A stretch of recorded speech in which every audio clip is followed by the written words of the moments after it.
nearby. Should I stay in LinkedIn? Yep. Hey guys, we're live. They happen that fast.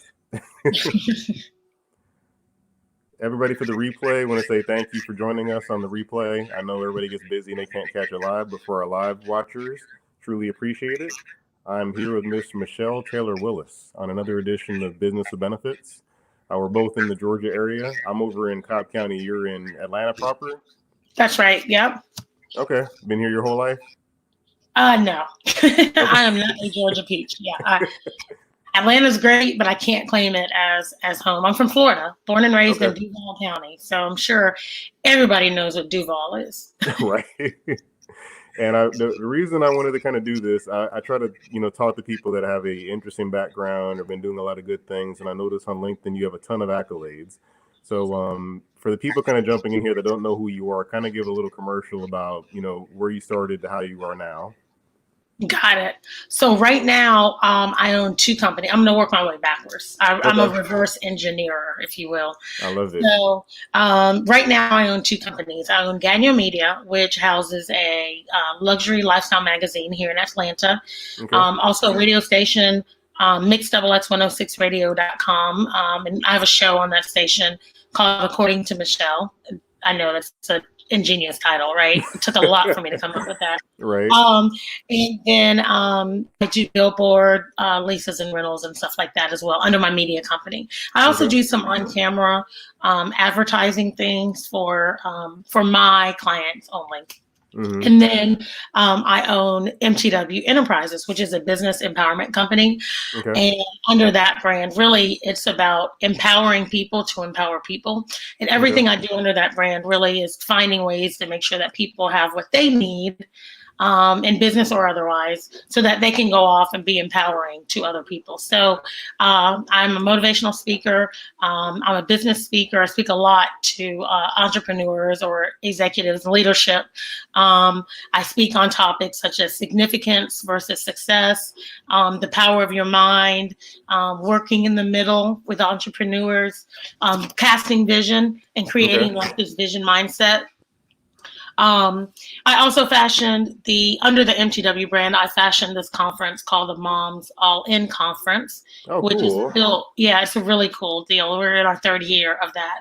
But that's built for entrepreneurial females who are trying to build successful businesses, but are also trying to build successful selves, right? That's important, definitely. It is. And we can't always figure out how to do both.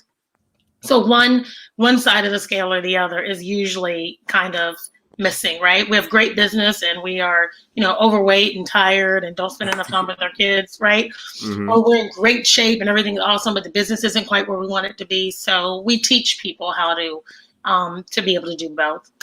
And then I'm the paid spokesperson for brands as well. So there's a couple local and national brands that pay me to basically use my likeness to help them promote and stuff like that. So that's where I am now.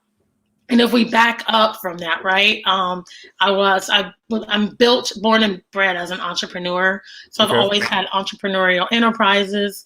So I entered media basically by buying a magazine, and I expanded my media enterprise from there. I've had yeah, exactly. And it was really built as a revenue generator. And then I just saw that there was so much more that, I could do with that brand. And that's how I ended up, kind of building out from there. But before that, I owned an HR consulting and a medical consulting company where that business was basically built on providing HR solutions for small businesses. So kind of, small business consulting. Okay.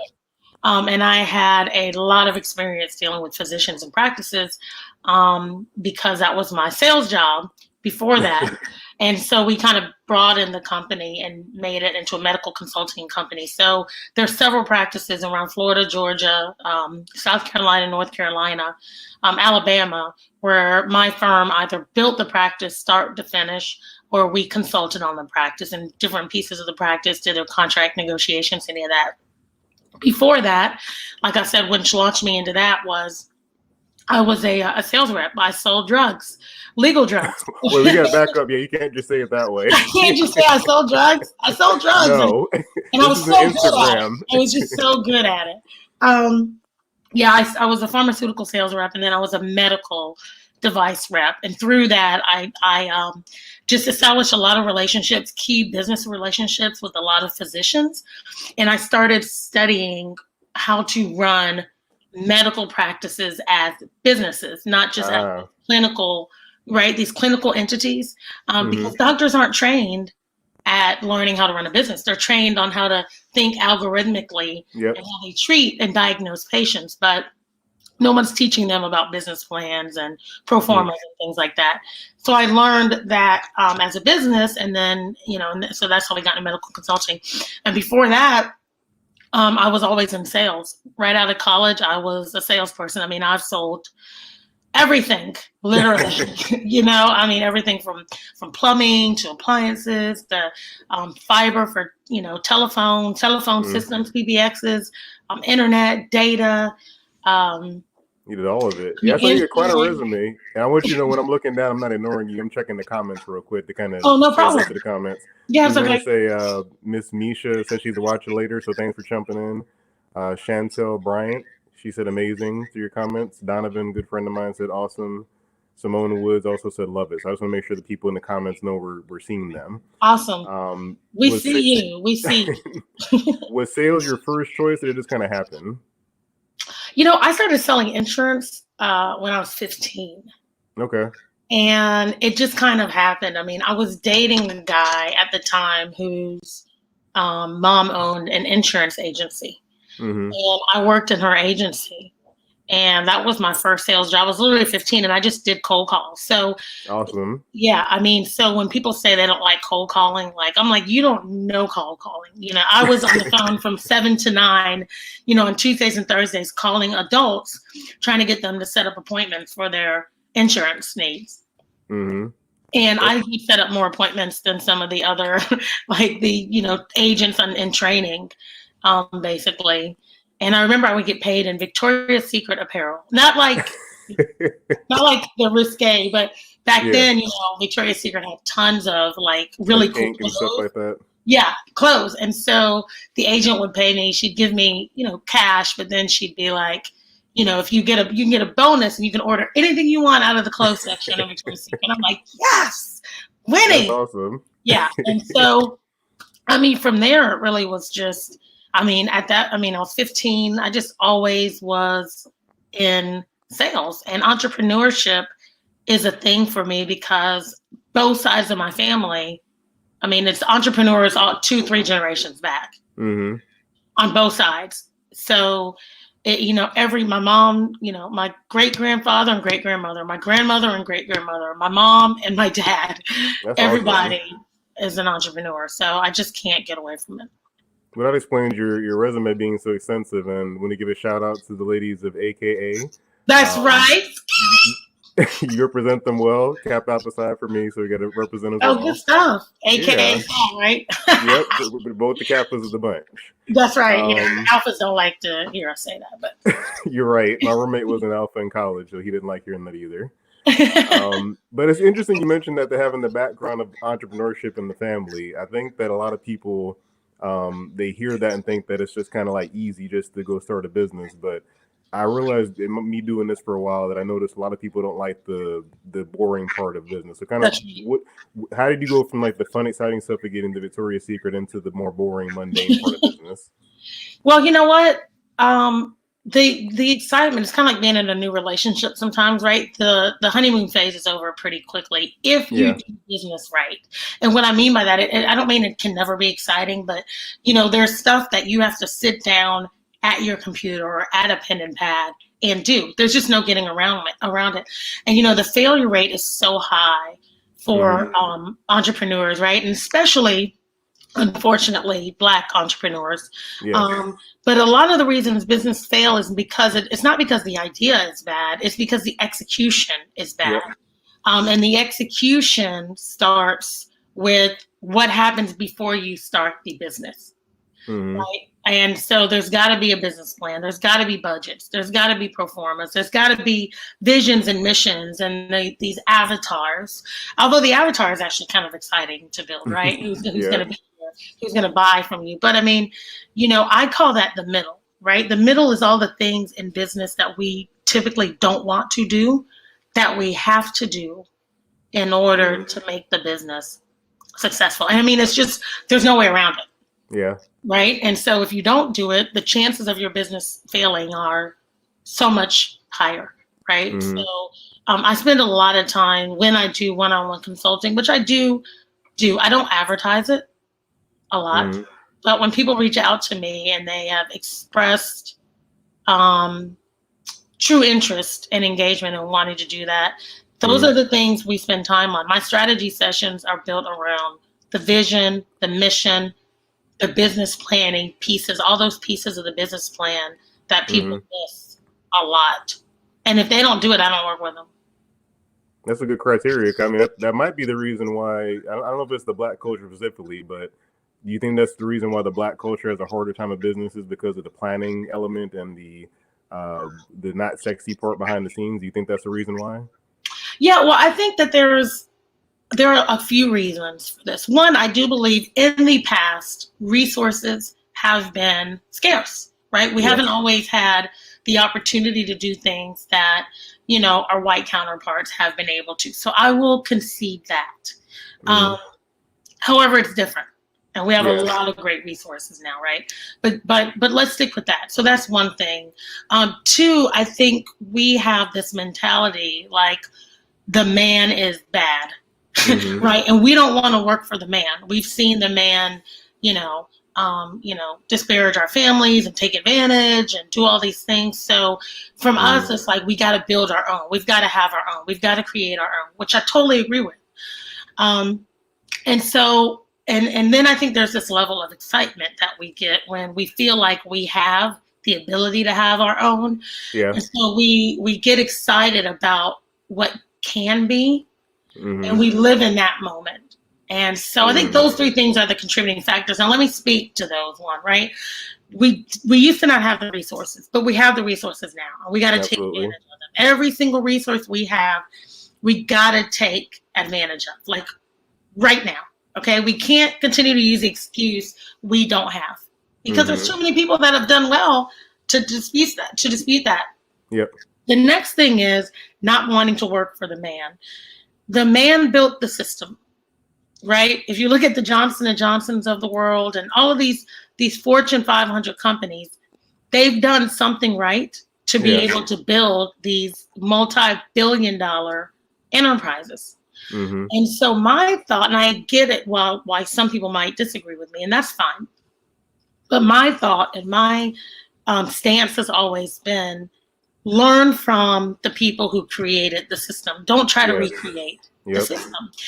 So I worked corporately for a very long time. I worked for large companies. I mean, my first job out of college was with Ferguson Enterprises, which at the time was the largest plumbing wholesaler in the nation, right? That's cool. I worked for 2 different companies within Johnson & Johnson, the family of companies. I worked for Adelphia Business Solutions, which before the CEO of the company was taken to jail during the height of the telecom boom, was like the largest LEC or alternative telephone company out there. So I watched corporations being built. I watched huge corporations continue to grow, and so I learned from every step of those processes. And so then when I delved into entrepreneurship, I began to take those processes with me. And that's how I built my own businesses. But then that's also how I trained my entrepreneurs and my doctors that I worked with. I trained them according to these spreadsheets and these processes, right? Yeah. And that's how we created really successful businesses. So I think that people really should not discount what corporate America can bring and the experience that it can bring to your entrepreneurial enterprises, because most companies fail because they miss these processes. Oh yeah, I love that show, The Profit by Marcus Malone. Yeah. People, process, and product. I mean, that's the simplest way to explain it. And we had Chris Rangel said hello. Donovan also said super awesome interview. Keep on the giving to the world your gift. Hey, thank you. He said you're leveraging human capital, so that's important. Yeah. Chris also said she has a great way of communicating. Wow, you can tell us from experience from the heart. Oh, thank you. That's the reason why I wanted to have you on here. I mean, I could look at your resume and that looks great, but just the brief conversation we had before, I could tell it was a real thing. And I think a lot of people don't see women down to earth that do that. They see these mega figures that you can never really see. So right. I thought it was important for you to understand, like in a local community, kind of your, top Atlanta women, top 25, top 100, several different lists. How do you leverage the local community to kind of build your business when you started out? Yeah, so that's a really great question because, I talk to entrepreneurs. Actually, I talk to people all the time, right? And one of the things I tell people, I just had this conversation, is that it's one thing to have connections and a network, but if you can't leverage that network and those connections, you're dead in the water. I mean, there's no purpose. Now, I'm not saying you build these superficial relationships so that you can get something out of it at the end, right? I personally believe that I love having these two-way relationships, and I'm happy getting less out of it than the person on the other side. I just want to get something out of it, right? Yeah. I'm okay with you getting more than me. But the key is to be intentional about just about everything. And I use the chess, not checkers approach, right? Most people think very myopically. Like, what can I get right now? How much can I get right now? What relationship can I have right now? And successful people don't think in those terms, right? They're not thinking of what they can get out of it right now. They're thinking, how can I help this person? How can I help this person right now? And then let's see what it might look like for me down the line, down the road. So I believe that networking is done wrong, right? People are just out there meeting people to meet people, and that's great. But that's how you end up busy all the time with no money in your pocket. Right? And so you have to be strategic about the people with whom you really want to engage when you're out there, especially as an entrepreneur. You will be dealing with people all the time that really can't make you any money and grow your business.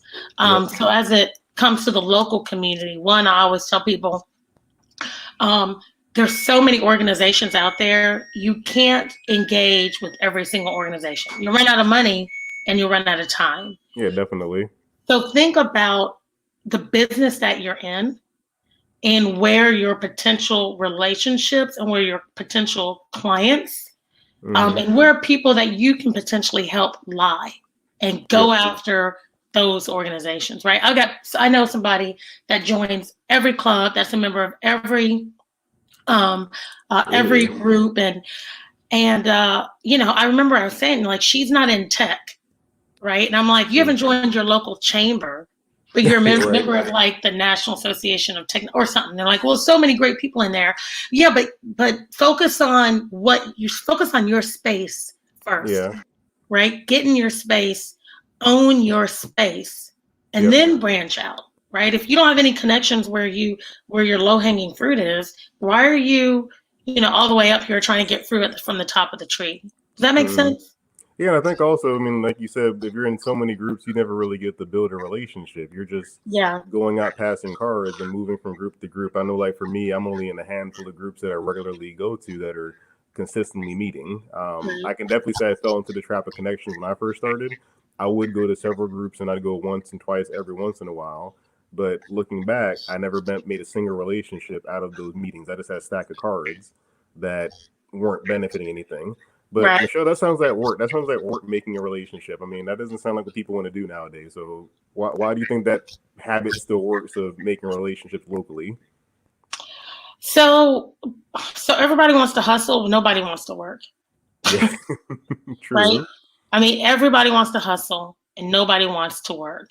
And the thing is, again, it's all about strategy, and it's about intentionality and chess, not checkers. And so I'm going to back up. Remember I said I like to reverse engineer. So if you think about, as an entrepreneur, you have to be playing in a space that makes the most sense for you. Mm-hmm. whether you're an entrepreneur or whether you're working for someone else. What happens is that people are doing things that they were never purposed to do, Mm-hmm. and they were never meant to do, and they're not passionate about. And when you're in that space, everything will feel like work. Mm-hmm. Does that make sense? Yeah, you won't get any pleasure or fun. 'Cause, I mean, hustling is fun, quote unquote, and that euphoria of, oh my gosh, I just did a deal. But work is more of the long game. Right. And so, I mean, and there's so many people. I mean, you think about it. If you took 10 people, 9 out of 10 of those people are not doing what they really want to be doing. They're like, yeah, I'm doing this and I might be making, $350,000 doing this, but what I really like doing is this. Mm-hmm. And so that's why that $350,000 for them is painstaking because they don't like doing it. And so the alignment that I'm making here for you, Daryl, is that if you are doing something that you're purposed to do and you're able to monetize that purpose, the relationships won't be a stretch. Building the relationships won't be a stretch. Building the strategic relationships won't feel like work. Even doing the business plans and all that middle stuff that I referenced earlier, it won't really feel like work, or won't feel as much like work because you're doing what you're supposed to be doing. And so you have a why, right? Yeah. Your why, again, we reverse engineer. So we start with this why and we back up. If we back away from the why, then all of that mundane stuff begins to appear less mundane because we're working towards the why.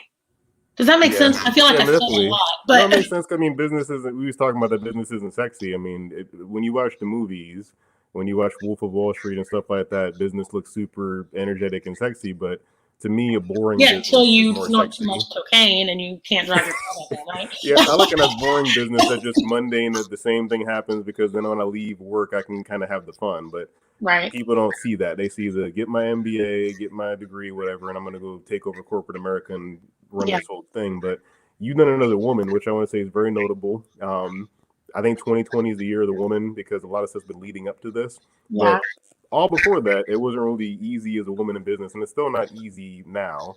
But navigating all that, how has that been for you as a woman, yet alone a Black woman? How's navigating that whole top everything for that? A little Black woman. Yeah, because that makes it even harder. Woman alone, a Black woman, makes it difficult. So how's that journey been for you? That's a great question. So let me back up and say that work never really feels like work for me. I just want to close that out, right? So that if people can get this, because I feel like if people can really, really get this piece, it makes so many other things that are not tolerable. Find your purpose and find a way to monetize it. Figure out what your why is. Okay? Find your why in life. Figure out your purpose. Find a way to monetize it. And work will not feel like work. I'm not saying I hate doing business plans. I hate doing mine. I just finished 2 more, right? For revamping these business plans for a couple of businesses. And it is not something I like to do. But when I get into the business plans and I start talking about my vision and my mission, it gets me excited. I'm like, I can't wait to get it out. And that's what that fire will do for you, okay? So I wanted to just go back and say that. Is it foolproof? No, but it's a lot. It makes it a lot easier. Okay. In terms of being a woman, I have to be very honest here. I haven't had, that I know of. Maybe I have had challenges because I'm not in the backdoor meetings. Right? Okay, so maybe, it would have been easier if I were a male. But I haven't had a lot of challenges being shunned or shut out or missing out on something that I know of. Yeah. From being a woman. And here's why I think that is. I operate, I can't make this sound good, but this isn't going to be like, I guess it is being recorded. Okay, that's fine. Yeah, go for it. I'm like, wait a minute. Okay. I operate like more like a man than a woman. And see, as he was talking, I was thinking you was going to get to that point, kind of Yeah. like you definitely present yourself in a strong way, and I don't want to characterize women by saying, Yeah, I don't mean that to come off sound meek. like, I don't want to get like, darts thrown at me from the women's. Yeah, What does that mean? Like, I don't mean that in a bad way. But you understand what I mean, right? yeah. You just come into a room, you know why you're there, and you say why you're there, and it's no That's exactly right. hidden agenda or anything. It's just this is it. Oh, real quick, I want to give a comment from Okay. Donovan said, when is she going to do her first TEDx? So it looks like she's going to do a TED Talk coming up. And Chris actually asked, how much focus should be put on to online connecting versus old school networking prospecting? I lean into old school because I'm new to social media, but he's a startup. Now, Chris, you don't seem like you're a startup. You sent me a video message and right off the rip. I thought that was actually pretty cool. But Michelle, what do you think? Like, what do you think? How much time online versus in person for a new company? Okay, that's a great question. Tried and true always works. Mm-hmm. And it's funny, I was watching Bill Maher the other day. And so one of the things he basically said, I won't go into details because it's Bill Maher, right? So you never coming out of that mouth.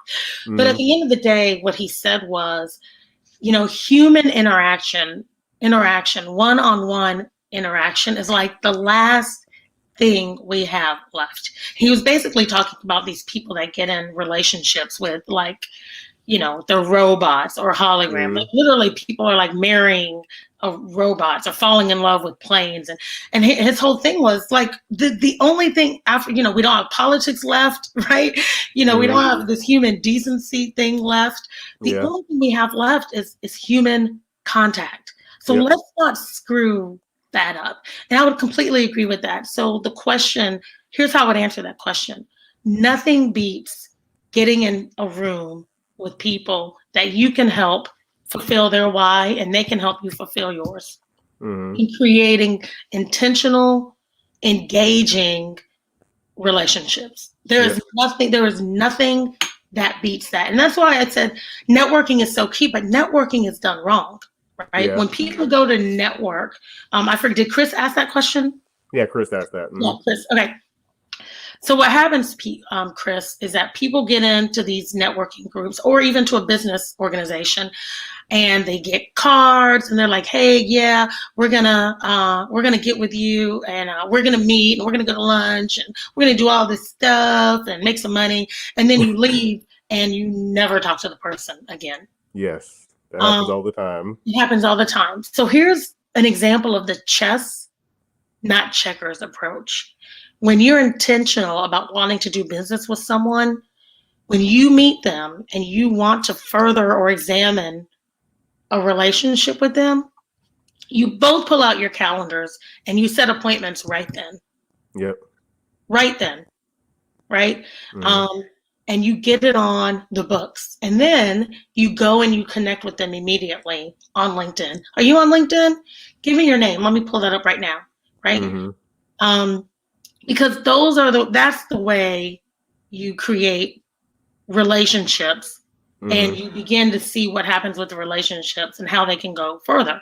But people don't do that. They exchange cards and they go about their business and they lose the cards or they go back to the cards a week later and they can't remember who's what. And then it's just, and listen, every single thing I'm telling you is not because I'm perfect at it. I've done all this. I've made all these mistakes. I know I only look like 25.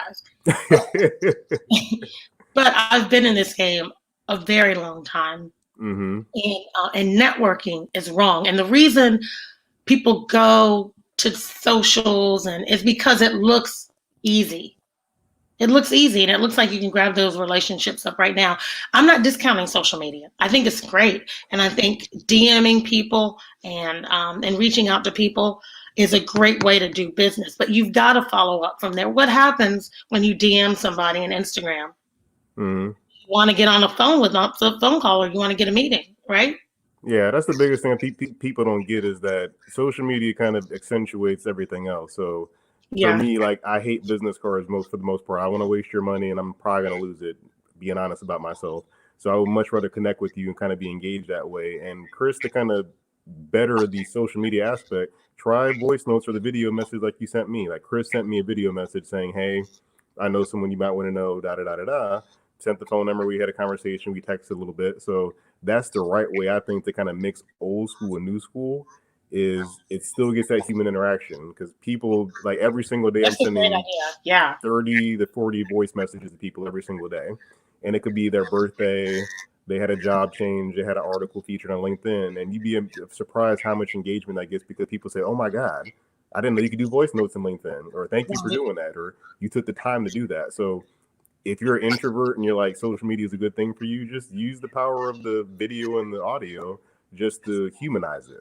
Exactly. I think that's a really great idea.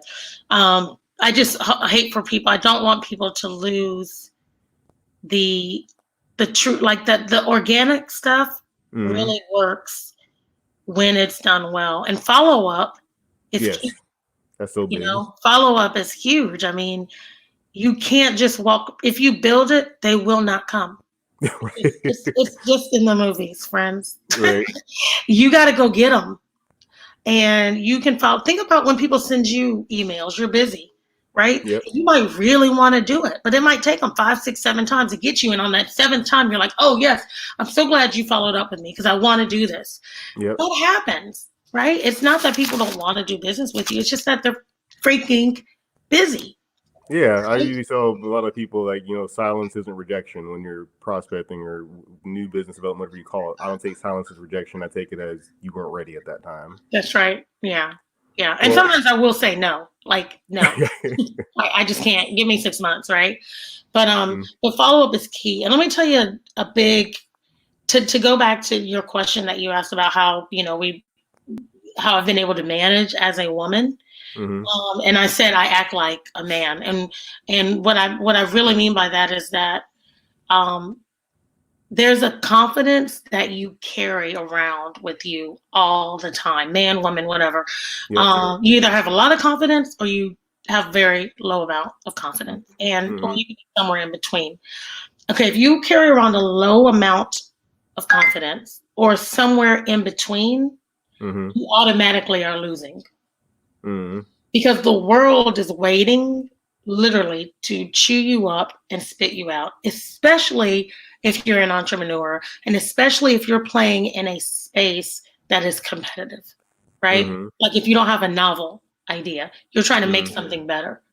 So if you can't operate at a space when you're 100% convinced and convicted about who you are and what you bring to the table, you automatically lose. And as a woman, you especially lose because men are waiting to discount you or to just, assess you as what you look like, right? I mean, let's face it.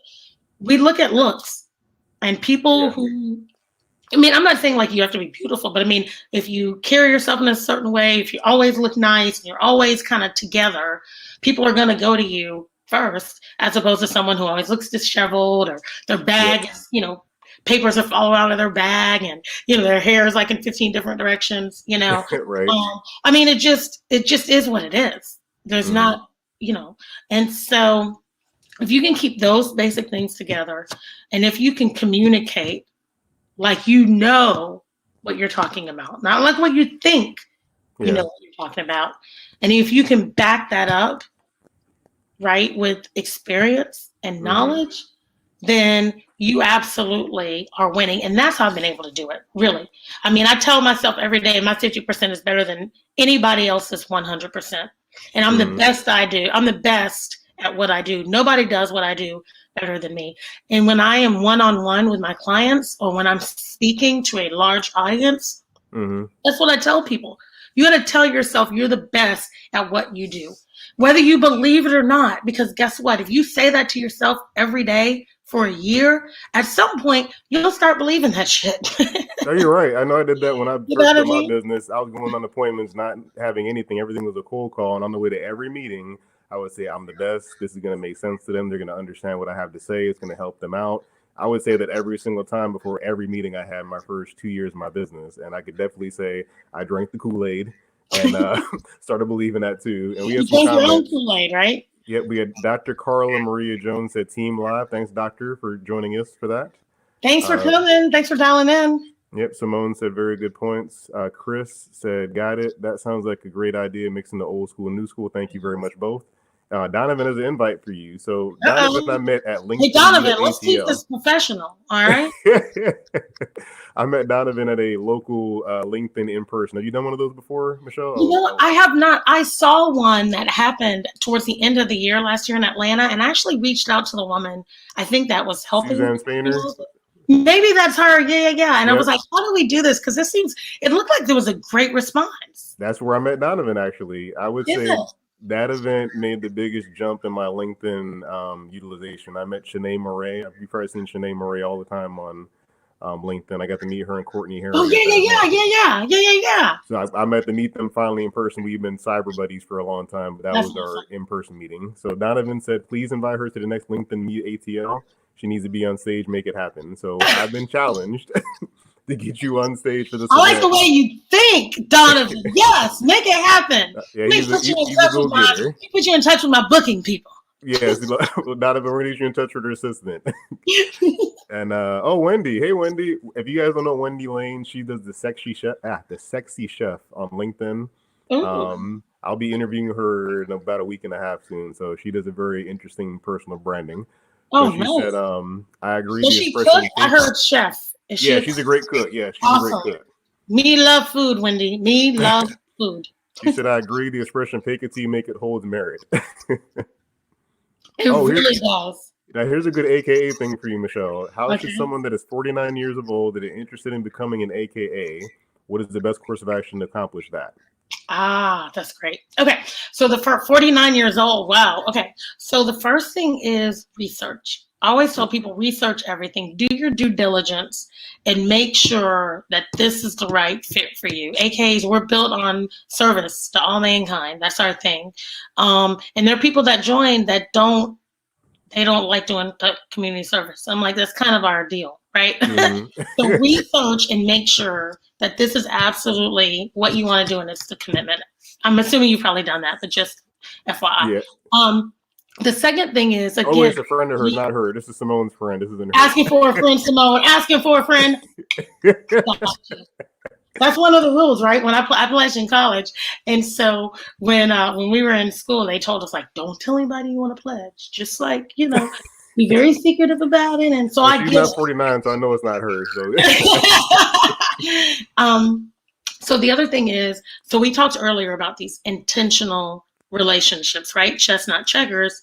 Mm-hmm. So start aligning yourself with AKAs that are in the chapter that you'd want to be, with which you'd want to be affiliated. So find those people, find out where they hang out, find out, take them to lunch, take them to coffee, do whatever, and begin aligning yourself, right? And creating these relationships. Because here's the thing, even if it ends up that you don't, decide to go out for the sorority, or it doesn't work out, you've probably established an amazing relationship, because the AKAs are amazing. So there's that. Got that plug in there, right? Yeah, exactly. Once you do that, once you figure out exactly where you want to be once you start aligning yourself, then, you'll have the chapter resources available, right? And so these people will tell you what you need to do. I'm a huge fan of asking questions. Like, there's no reason we should be able to we have to figure this out on your own. Mm-hmm. Find somebody who can help you. Ask them for help. Yep. Right? Ask them for help. How do I, just like you just asked for your friend, got it? Just like you just asked, find the right people and ask for help. And again, some of this comes from the research, but a lot of this is just finding out directly. Once you decide on once you decide you want to do it, figure out the chapter, exactly with whom, you've aligned and you've started some key relationships. Right. Because you got to have a sponsor. Someone's got to, you got to put somebody down on the application that's going to be able to help you. And then after that, it's the application process. So real quick comments, real quick. Wendy said, yes, I cook. Would love to cook for you. So check out Wendy Lane. Oh my gosh, Wendy, don't even friend. You don't even wanna. She has some great, if you look at her profile, she has some great photos of her food and everything, and she gets tons of people wanting to cook for her, or her to cook for them. And Simone wants you to know clearly it's a client. It's not her. She's like, it's a client. It's not me. Simone's like, no, it's not me. It's not me. Okay, Simone, I got you. But Simone, I guess you can tag your friend in the live stream. Maybe she'll reach out to Michelle and they'll talk or something. Maybe Yeah, you'll be her absolutely. sponsor. There's a story behind that, but yeah. Right. Well, I want to wrap it up here. I know you got things going on now. So what's something you want to kind of leave LinkedIn with? There'll be people watching the replay and the people on live still here.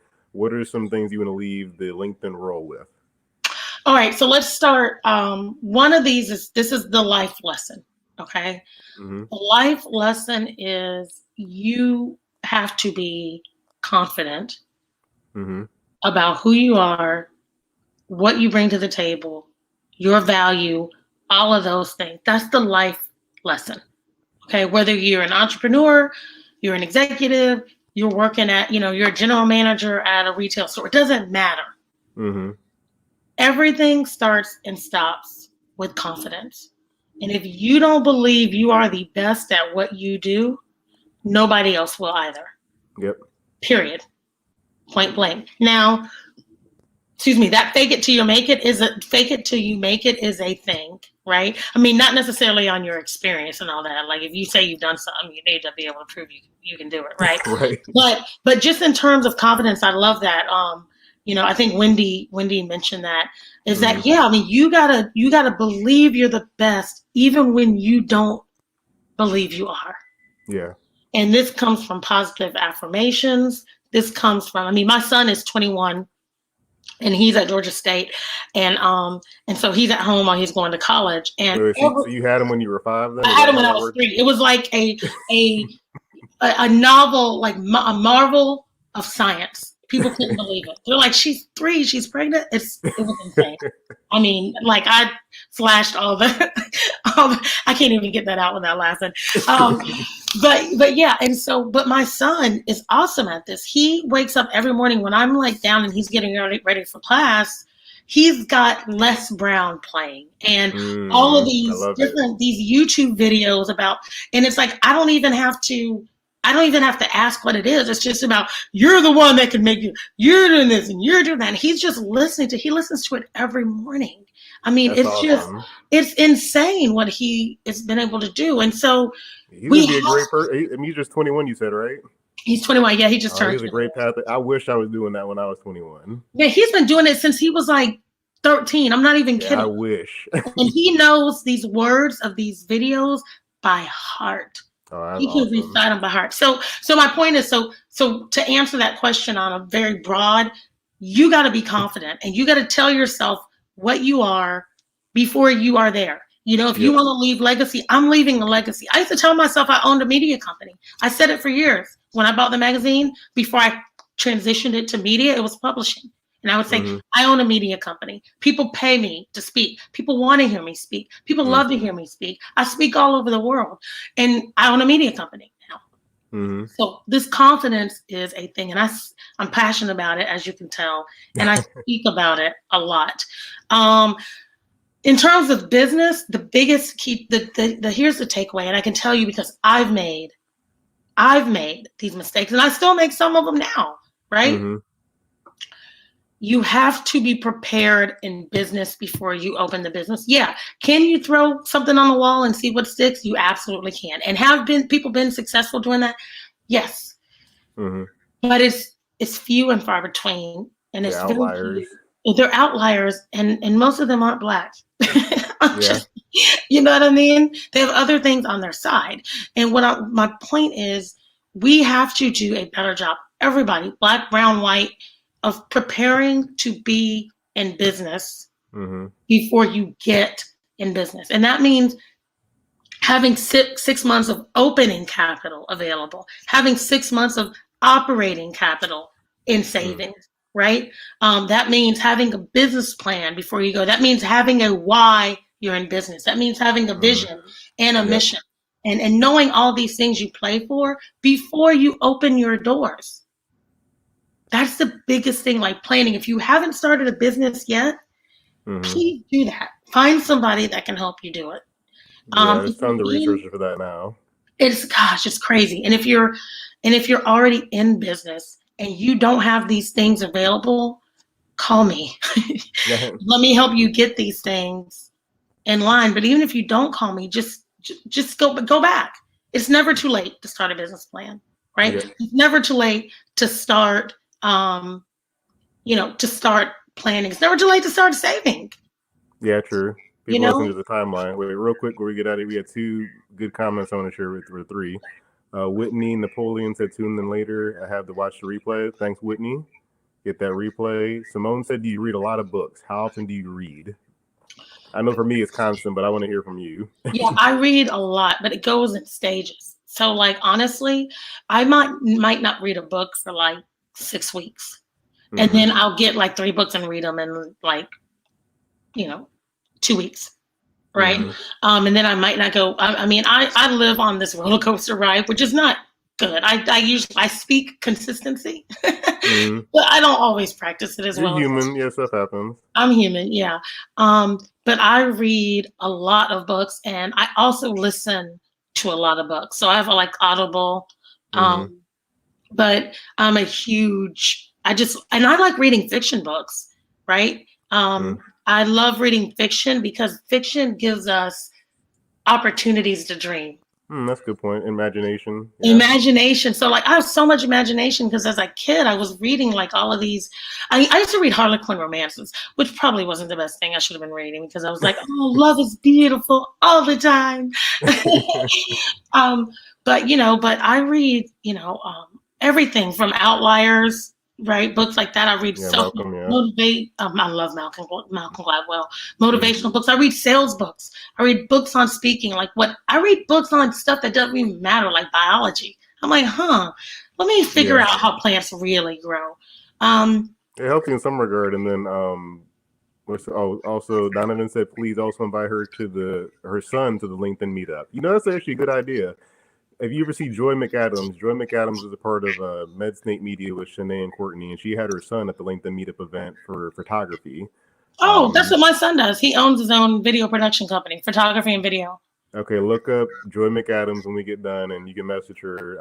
We met at the event as well. She's close to Courtney and Shanae, and her son, I'm like 90% sure he was there to get into photography. Wow. So, and now I want to say she has videos of him actually doing it and showing the results of everything. So, that's awesome. Yeah, when it happens, invite your son. And then Simone says, do you mentor?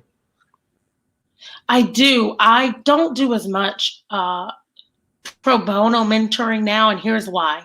Because I volunteer. I sit on about 5 boards in Atlanta, and I lead 2 of them, and I have a leadership position in another one. Okay. So I give back a lot. And so I just don't have as much time to do mentoring. Yeah. But I do one-on-one consults, and usually mentoring comes in that, right? I'm giving out great advice right now. So, but I do have, I do have packages available, and if somebody wants to talk to me about that, I can. But mentoring is always included. You always get more than what you pay for. I think you're plugging too. Come to the things you board, all the places you board, volunteer with them, and show up at those events might be a good way to get some residual mentor from Michelle. That's a great. I tell people that all the time. I'm like, if you want some help, like just show up where I am, and you'll end up getting it. Yeah. Yep. And Wendy said you're inspiring. Thank you, Wendy, for giving that kudos. Thank you, Wendy. Gosh, thank you. I really appreciate that. Tell my kids that, will you? Yeah, though your son got it though. I only pray that my middle daughter gets that. My oldest son, he's 11 now. He'll probably get the bub. My middle daughter, if she can do what your son's doing, I'll be ecstatic. Yeah, my son, my 21-year-old. Well, all of my kids are entrepreneurs, really. My 21 and I have 4 boys. Okay. The 21-year-old and the 11-year-old are out of control with it. They're just fantastic. And the other ones they have entrepreneurial spirit. They're just not as into it as. But my 21-year-old. Do a follow-up live about parenting and entrepreneurship. That might have to be a follow-up live we do. Dude, I love it. That's part of why I created the Moms All In conference, to show people how you can, you can parent and entrepreneur at the same time. So when is that next time that's going to happen? The next Moms All In conference is slated for September 18th and 19th. It's going to be at the Atlanta Metropolitan College, their event center. on Boulevard. Is it Boulevard? No, Memorial. Metropolitan. Okay. Oh, Atlanta Metropolitan College on Metropolitan Avenue. Yeah, here in Atlanta. So September 18th and 19th. Tickets will be going on sale mid-March. I believe early bird goes on sale mid-March. So Okay. it'll be great. Well, check it out, folks. It'll be coming up later, and I'll try to put that in the comments on this later. But thank you again for joining us. Another Business of Benefits. Michelle, I appreciate making the Greek connection, the Black connection, the parent connection, and entrepreneur. We got a bunch of boxes checked off. Good. I hope that I was able to give your viewers what they needed. Yeah, and a reshare. And thanks for everybody watching the replay. We'll catch you next time. Awesome. Thank you so much.